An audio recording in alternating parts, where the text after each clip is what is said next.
This is a story that takes place in 2018 in O'Fallon, Illinois, with a man named Rodney who worked at a local hospital and had been single for 7 years.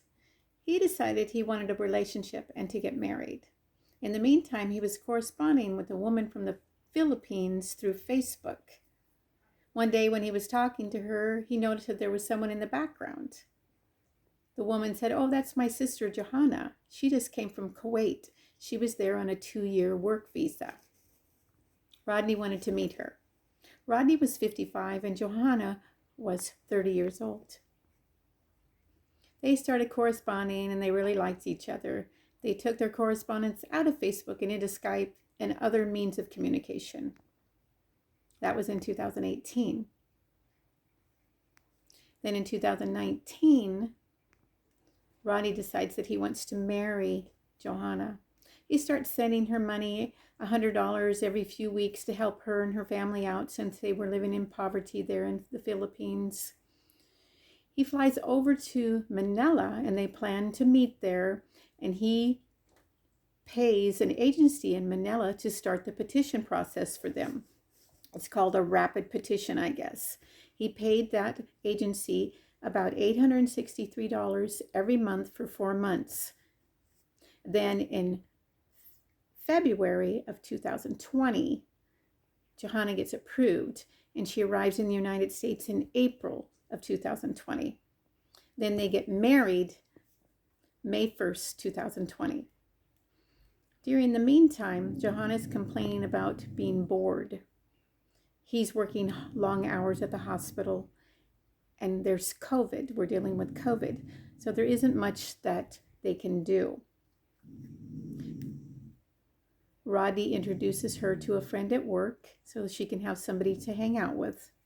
And then on August 16th, 2020, he comes home from work and Johanna has vanished.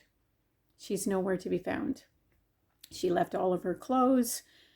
She left the pictures that they had taken, the marriage certificate, and she only took her backpack and her cell phone with her. He's frantic. He's searching everywhere for her.